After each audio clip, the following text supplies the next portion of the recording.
हैं उस तरह बैठकर आप देर तक कोई बात नहीं सुन पाएंगे।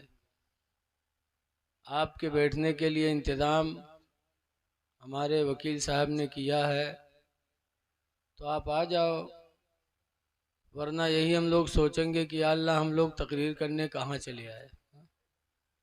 लागत है कोई मदारी जादू दिखाया हुआ है, तो दूर से बैठ के देखत। अरे सुनने आए हो तो महफिल में आ जाओ, आपको अपने भाइयों के साथ मिलकर बैठने का सवाब अलग मिलेगा और सुकून से सुनने का सवाब अलग मिलेगा। आ जाओ। लेकिन कुछ लोग घर से ही जिद कह के आवत हैं कि चलित तो है लेकिन मौलवीन के मनबे कुछ ना, चाहे जत्ता बगबगई है। जिद न करो मेरे भाई, जिद्दी का अंजाम बहुत ख़राब होता है। बेशक। जिद इस्लाम में अच्छी चीज़ नहीं होती। कम से कम ये तो सोचो कि एक मर्द मुजाहिद ने तन्हा इतना बड़ा जलसा कराया, बेशक। वरना यही जलसा इतना बड़ा इंतज़ाम जब मदरसा वाले करते हैं या गांव वाले मिलकर करते हैं तो महीनन चंदा करते हैं, बोलो। और पूरे मदरसे के तलबा और मुदर्रिस बेचारे परेशान हो जाते दौड़ते दौड़ते, और अकेले मोहम्मद नफीस ने तने तनहा इतना बड़ा अपने नबी का जलसा सजाया, लायक तारीफ हैं। बेशक। मैं बैठ गया पहले। हमारे बहुत पुराने साथी हज़रत अल्लामा मौलाना अब्दुल मुस्तफ़ा साहब अदलीसपुरी, हम सबक साथी हैं। ये और बात है माशाल्लाह। कि ये जवान हैं, हम बूढ़े हो गए, लेकिन साथी हम सबक हैं। नाज शरीफ पढ़ने के लिए दूरों दराज से हमारे शायर आए हैं, लेकिन आप लोगों से अभी हम कुछ कहेंगे तो आप लोग कोई हो मौलवीन के ढकोसला है। मैं एक हफ्ते से बीमार चल रहा हूँ और पूरी पूरी रात रोज़ाना जलसा होता है। रात अमेठी में था। अमेठी हमारे यहाँ से 350 किलोमीटर गया और तकरीर करके फिर आया, फिर 7-8 घंटा ड्यूटी किया। पूरा रबीउल अव्वल, रबीउल सानी, मुहर्रम सब ऐसे ही गुजर गया। तो अभी मैं दवा खा के आया हूँ,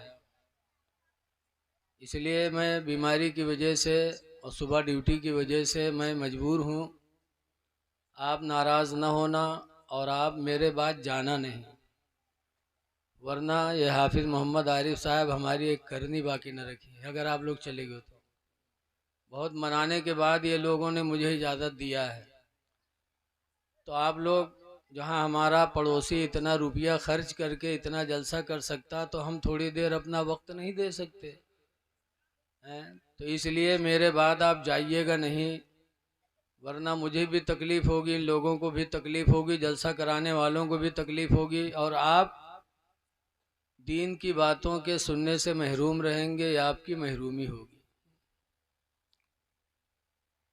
अल्लाह ताला कुरान करीम में फरमाता है, फ़अम्मल यतीम फला तक़हर, ऐ नबी तुम यतीमों को झिड़कना नहीं, यतीम को न झिड़कना, क्योंकि हुजूर यतीम ही पैदा हुए थे। उससे पहली आयत में अल्लाह फरमाता, अलम यजिदका यतीमन फावा, क्या अल्लाह ने तुमको यतीम नहीं पाया? फावा, तो अल्लाह ने अपनी पनाह दे दिया। तो ऐ महबूब, तुम यतीम बन के दुनिया में आए हो, इसलिए यतीमों को दुत्कारना नहीं।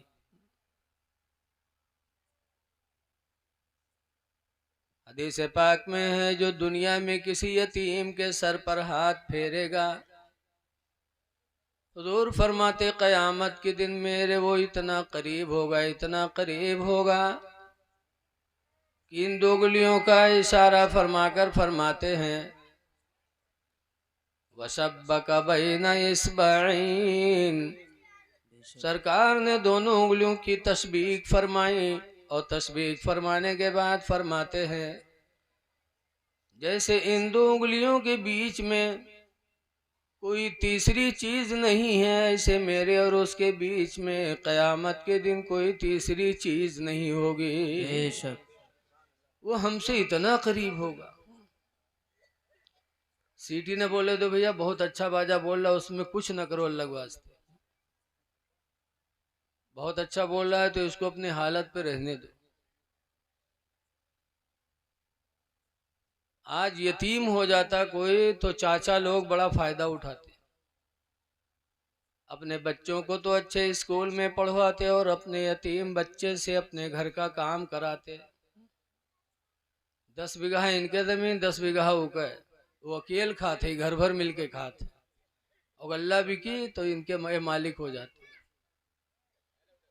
कुरान करीम में अल्लज़ीना याकुलूना अम्वालल यतामा, कि वो लोग जो यतीमों का माल दुनिया में खाते हैं, वो माल नहीं खाते बल्कि वो आग खाते हैं। बेशक यतीम को दुत्कारो ना। वम्मस्साइल फला तन्हर, और ऐ महबूब मांगने वाले को भी झिड़को ना। मांगने वाला आए तो उसको झिड़को ना,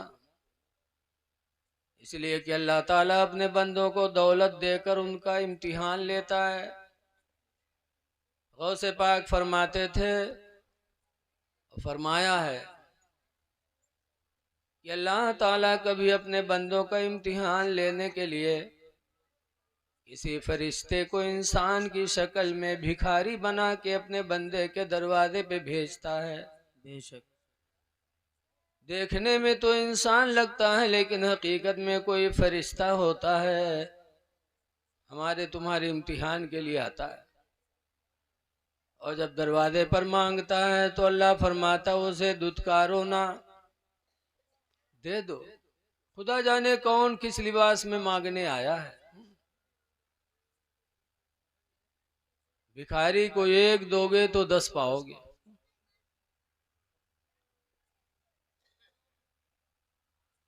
जलसा हो रहा था, मौलाना साहब बयान कर रहे थे, एक आदमी मालदार था लेकिन बहुत बड़ा बखील रहा है, कबू एक को पैसा नहीं देता रहा है। जब सुनिस कि अल्लाह के नाम पर एक देने से मिलता है तो सोचिस यार सबसे बड़ा धंधा तो यही है जो मौलाना बताओ थे यार, अत्ता फायदा कौन तिजारत मने 1 के 10, तो 1 रुपया लिहिस और आवा और कोई पढ़त रहा होगा पकड़ाए दिस। अब सुबह घर पर बैठा कुर्सी डाले कि अब भाई 10 के नोट कोई लेके आई, दिन गुजर गया कोई नहीं आवा, 2 दिन गुजर गए, 3 दिन गुजर गए, 10 का नोट कोई लेके नहीं आया उसके पास। इत्तेफाक से उसको 35 हो गई। जब 35 हुई, 35 तो जनते हुई हो, पेट बिगड़ जाए, 35 10 तो लोटा लेके बाहर गवा पैखाना करे, तो जब वहाँ पैखाना करे बैठा तो वहाँ देखी से एक बटुआ पड़ा। बटुआ तो आप लोग जानत हुई हो ना, बुढ़वा लोग जानत हुई, कपड़े का बटुआ। पहले तो पर्स चला है, पहले बटुआ चलत रहा है। बटुआ के अंदर जहाँ चुनही धरत रहा है वही रुपयो धरत रहा है। पैखाना करने बैठा तो देखा एक बटुआ पड़ा, बटुआ को उठाइस, तब उमा खोलिस तो देखी 10 के नोट।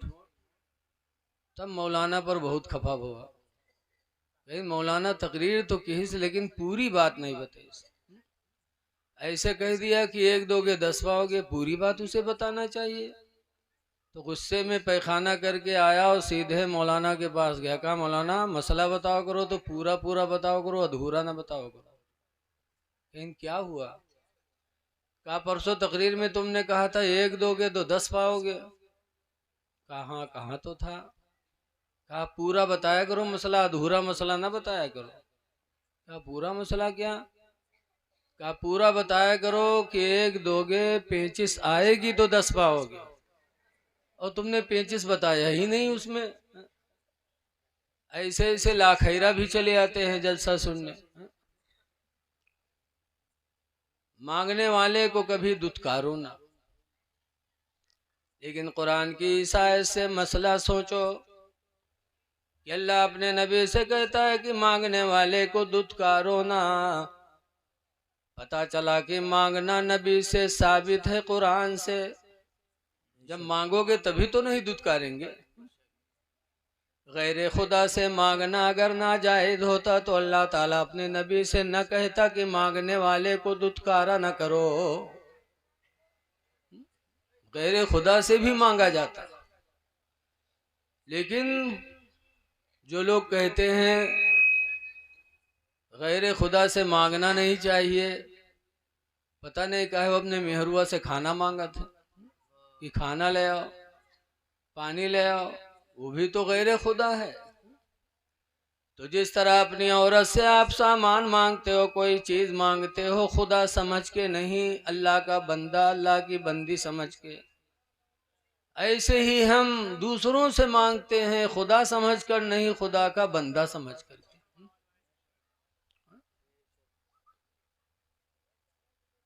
गैर खुदा से मांगना। और नबी ने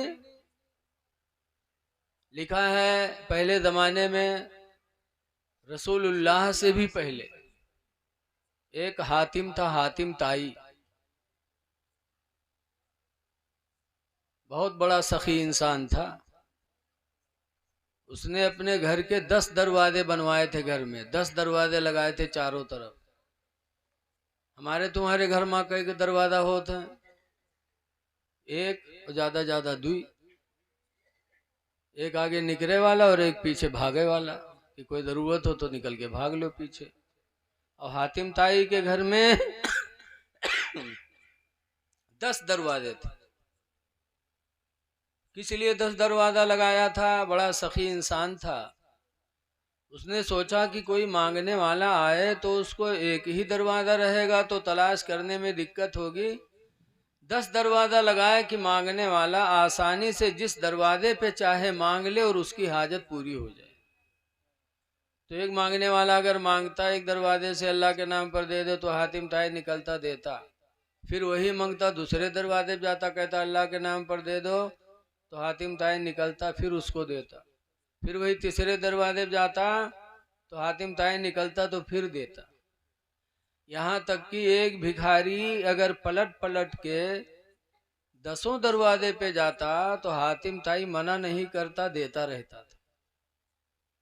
हम और आप अगर एक भिखारी का 2 रुपया दे पावागा और कहूँ दूसरे दिन या तीसरे दिन आएगा तो कहा जाते हैं अरे वो दिन ले गिरा है फिर आई गिरे थी।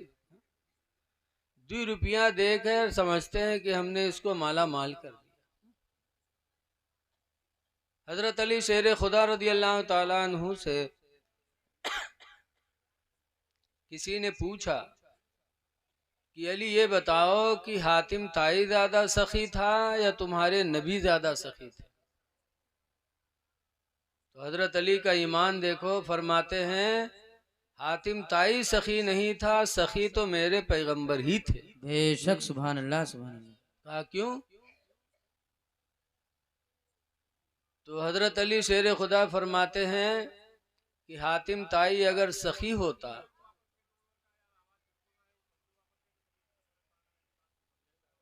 उधर आवाज नहीं जा रही भैया, तो अब करो जो करे थोड़ी। इतनी तेज आवाज जा रही है वो लोग नहीं सुन रहे हैं, ताज्जुब की बात है। बना लो भैया, जैसे वो कहते वैसे बना लो, फिर ना हो।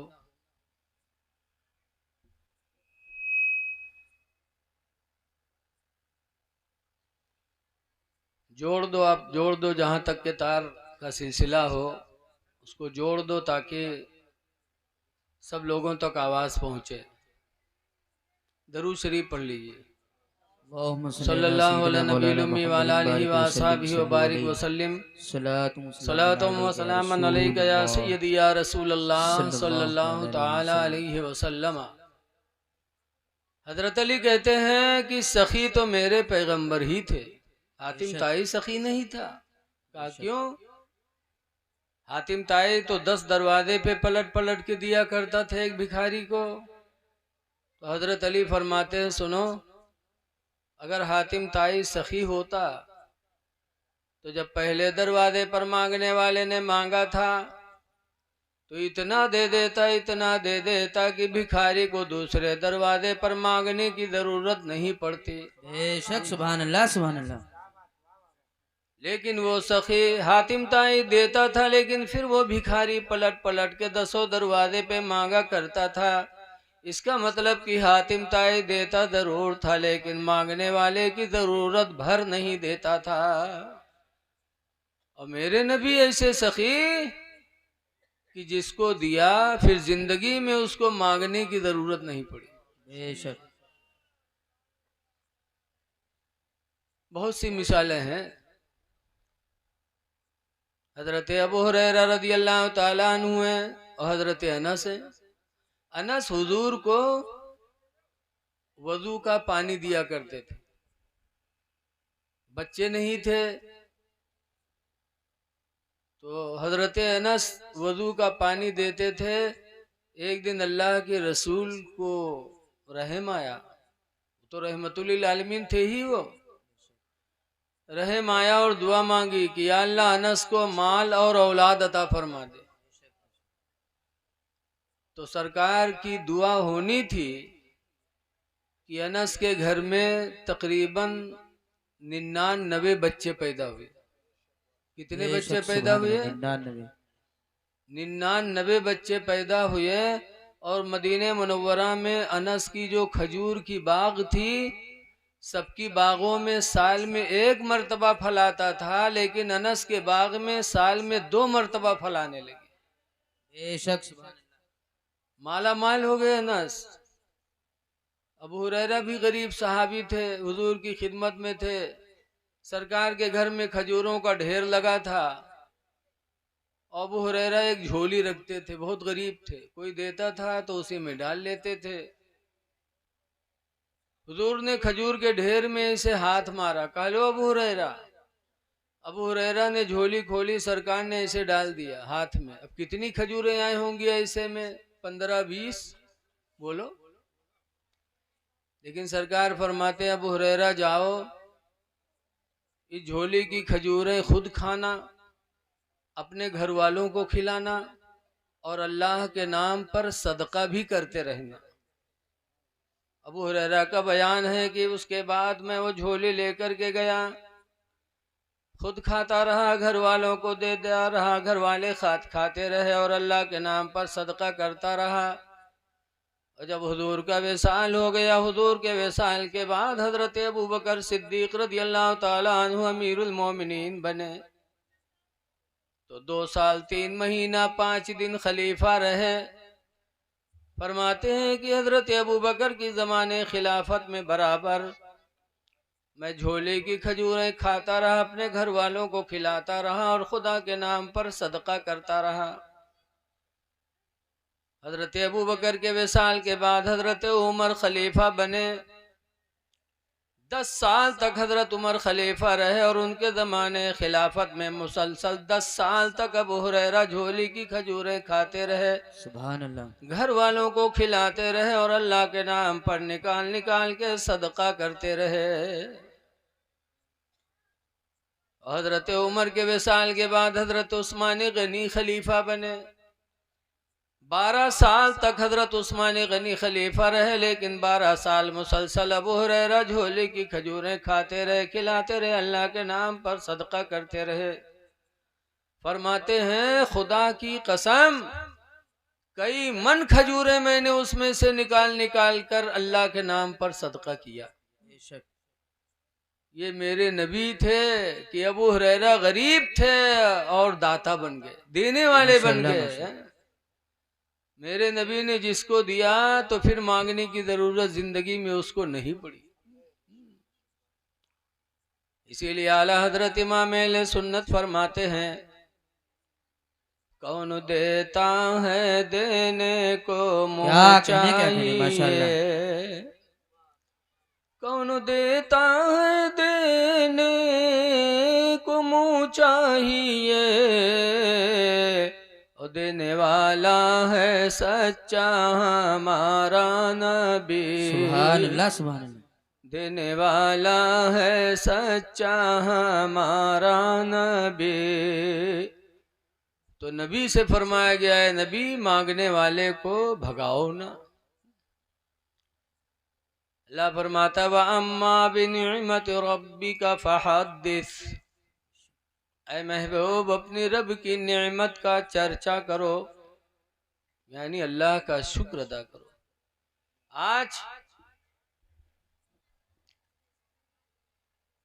हम अपने बच्चों को वकील नहीं बनाते, और जब कोई मामला होता है तो वकीलों का दामन पकड़ना पड़ता है।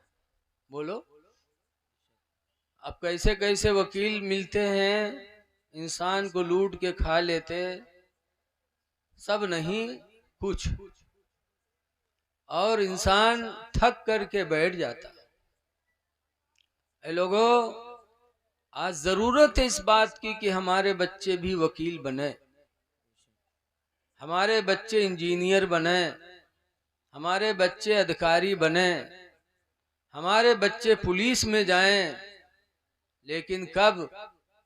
जब उस लायक बनेंगे तब तो ना। ऐसा मत सोचो कि भाजपा सरकार है, हमारे बच्चों को नौकरी नहीं मिलेगी। हमारे बच्चे इस लायक ही नहीं है। इस हुकूमत में भी, इस सरकार में भी हम लोगों के पास व्हाट्सएप पे आता रहता है कितने बच्चे ऐसे हुए जो डीएम बन गए मुसलमानों। इस सरकार में भी डीएम बने, पुलिस में दाखिल हुए। हमारे खन्नापुरवा के बगल में मदरिया है, वहां के कई बच्चे पुलिस बन गए, फौज में आ गए और दरोगा भी बन गए, सब मुसलमान। तो उन्होंने मेहनत किया, तालीम हासिल की, तो अल्लाह ताला ने उन्हें वो कामयाबी अता फरमाई। तो आज हम गवर्नमेंट पे तोहमत लगाते हैं कि मुसलमानों को नौकरी नहीं मिलती, मुसलमान पढ़ता ही नहीं, हम अपने बच्चों को पढ़ाते ही नहीं है। ऐ लोगों, इल्म एक ऐसी चीज है कि इंसान जब इल्म हासिल करेगा तो कोई भी दौर होगा, उस दौर में इंसान को इज्जत मिलेगी। लेकिन जब हमारे पास वो हथियार ही नहीं है तो हमको वो चीज कहां से मिल सकती। इसलिए हम नफीस भाई के घर वालों का भी शुक्र अदा करते हैं कि उन्होंने अपने बच्चे को एडवोकेट बनाया।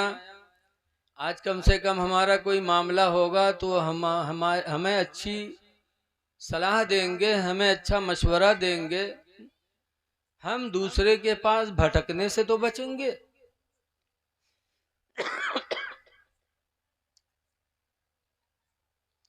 रौनाही है, जमदा शाही है, घोसी है, मुबारकपुर है, बरेली शरीफ है, कितने बच्चे ऐसे जो आलिम बन करके और उन्होंने हिंदी अंग्रेजी भी सीखी और इस तरह सीखी कि आज बड़े बड़े ओहदों पर वो फाइज हैं। मारहरा शरीफ देखो, जहां से आला हजरत मुरीद हैं, वहां के लोग सैयद लोग और कितने ऊंचे ऊंचे पोस्ट पे हैं? तो इल्म था, इल्म की बुनियाद पर उनको कामयाबी मिली है। इसलिए अपने बच्चों को जहां आलिम बनाते हो वहीं कॉलेज में भेज करके प्रोफेसर भी बनाओ, वकील भी बनाओ, इंजीनियर भी बनाओ, ताकि वक्त आए तो हम किसी के मुहताज न रहें। आज डॉक्टर भी बहुत धोखा देते हैं। हमारे खन्नापुरवा कटघर में एक साहब थे, गए दिल्ली ऑपरेशन कराने पित्त का, और उसके बाद ऑपरेशन हो गया। आए, जब उनको ज्यादा तकलीफ हुई तो फिर उनका चेकअप हुआ तो पता चला कि एक गुर्दा ही उनका निकल गया। गए थे पथरी का ऑपरेशन कराने और डॉक्टर ने गुर्दा ही निकाल लिया। ऐसे ऐसे लोग भी दुनिया में हैं। तो जब हमारा बच्चा डॉक्टर होगा, हमारी कौम में डॉक्टर होंगे, तो भला ऐसे ऐसे लुटेरों से, ऐसे बदमाश डॉक्टरों से भी तो हमारी बचत हो जाएगी। इसलिए हम बहुत खुश हैं कि अल्लाह ताला ने उन्हें ये हुनर अता फरमाया। लेकिन इसके साथ साथ दुआ है कि अल्लाह उन्हें नमाज रोज़ा की भी पाबंदी की तौफीक अता फरमाए। आमीन आमीन।